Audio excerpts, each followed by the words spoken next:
One of the clubs I truly adore and enjoy their culture and fun atmosphere is Wydad Casablanca. So just watch this.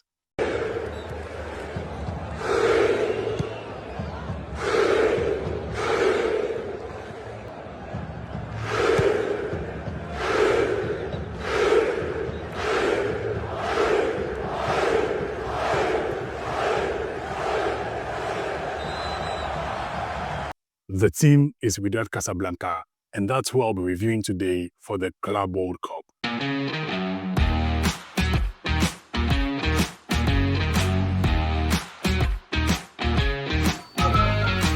don't know what I'm doing. All right, welcome again over here. My name is Dennis Seriam. Thank you as always for being here. And even just now, just like the video for me just now, and keep on watching. So, Wydad Casablanca has been one of the teams that has been on a roller coaster ride, because only about 3 years ago, they were, if not the best team, one of the best teams in Africa. But currently, as of now, they cannot even qualify to the CAF Champions League. Wydad qualified to the Club World Cup in 2022 when they won the CAF Champions League, and that was under the head coach Walid Regragui, who is now the coach of the Morocco national team. However, since 2022, a lot has changed because Walid went to become the coach of Morocco, even led them to the World Cup semi-finals. The president of Wydad Casablanca got arrested in a high-profile drug case, which created a huge depth in leadership at Wydad, and a lot of mess was created as a result of this incident. A lot of key players have left since then due to improper management, and there's been frequent change of managers, and the club has paid a huge price for it, failing to qualify to the Champions League in 2024, and they failed to qualify again to the Champions League in 2025. The team, however, now seems a little bit stabilized under Mohamed Amin Bounachem, who is a former Wydad assistant coach. So he's a man who knows the environment and the culture around the club. Now the coach leading them to the Club World Cup. So going to this tournament, well, they've made some interesting signings. Interesting for a sake because this man, Nordin Amrabat, has joined Wydad for the competition. And interestingly, he's 38 years, but then he signed for Wydad. Also, they signed the captain of the Syria national team, that is Umar Soma, who is also 36 years. He's a legend in Saudi football, has scored over 300 goals in Saudi Arabia. But he's 36 years now. They think he's still got it and have signed him for the Club World Cup. There is also Stefan Kiaziz, who is a Burkina Faso international, has joined Team Wydad. He's at the younger side of the age, 29 years, and he'll be representing the red and white of Wydad. They also brought in Bart Meyers, who joined in from, that is Bosnia, a club in Bosnia and Herzegovina. He's a Dutch defender. Also brought in Brazilian defender, Guilherme Ferreira, who came from the lower divisions in Portugal. And they have also signed Hamza Hanouri, who is a striker from, that is the Moroccan League, to join Wydad for the Club World Cup. So very interesting signings to see how well they really add up to the quality already in this team. So let me talk about the quality already available for Wydad by highlighting a few of the key players. And the first one has to be this man, Mendy Moubarak. He was a standout player for Morocco at the under-20 stage and also was part of the team that went to win bronze at the Olympics, the last Olympics in 2024. But he's now playing his trade for Wydad and has been excellent in midfield as a holding midfielder. He almost chases, he hands down players, chases them down. The kind of player who, after he realized that he was literally everywhere because so much energetic and high work rates, and also with the technique to control the game in the middle a bit. So he will come key for Wydad for the games at the Club World Cup. There's also this man, Jamal Hakas, who is a Morocco international, has played quite some times for the Morocco national team.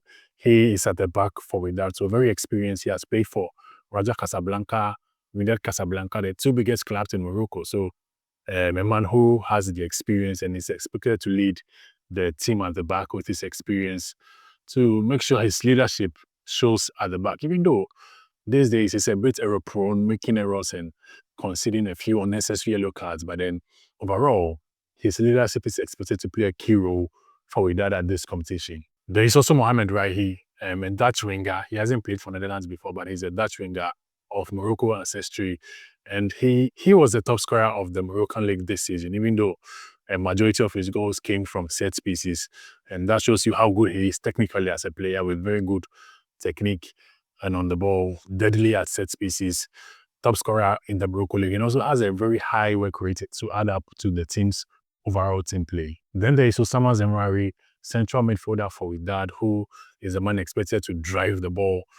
Young player who also has played through the ranks of Morocco from under 20 and under 23. Now with Wydad, expected to be the main ball carrier to connect the midfield and attack all together, because he thrives a lot in carrying and moving with the ball to create chances for his team. Wydad has gone through a transformational phase in the past 3 seasons. So last season, they failed to qualify to the Champions League. This season, same thing as I've said. But now there's a man in charge, and that is Mohamed Amin Bunashem. As I mentioned earlier on, he's a former assistant coach for Wydad, so understands the culture of the club a bit, and he's been able to stabilize the team at least a bit in preparation for the Club World Cup. So he's coached only 3 official games. Should I say official games? 3 games in the Morocco League and won all the 3 games in the Morocco League. So at least he's a man who has stabilized things for them, even though in friendlies preparing for the Club World Cup, they lost by 1-0 to Sevilla, which was played at home in Morocco, and also lost 1-0 to FC Porto. Also another game played at home. So at least from the 2 friendlies, we've seen that they cannot really concede a lot of goals, conceding only 1 goal. But then they've also not been able to score in all these 2 friendly games. But one worry I have for Wydad is the age of the players who they are being, and though being experienced, how well they can really compete at the age, because the Club World Cup is a very tough competition. This year's edition has a lot of big teams coming with a lot of players who are playing at the highest level. So bringing in 38-year-old players, 36-year-old players, though they may be experienced, how well can they really compete at the age they are? Then also another worry is how well the team can gel together, because the coach is fairly new, hasn't really played a lot of games with the team, and is bringing in a lot of new players. I think about 6 or 7 new players joining with that. I'm not too correct about the number, but I think it should be around that region.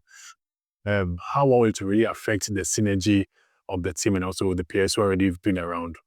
I think that's a concern I have for Wydad for now. This will be the 3rd appearance for Wydad at the Club World Cup, and the former 2 ones will be ones they will want to forget, because in 2017, they played 2 games, didn't win any of them, lost all the 2 games.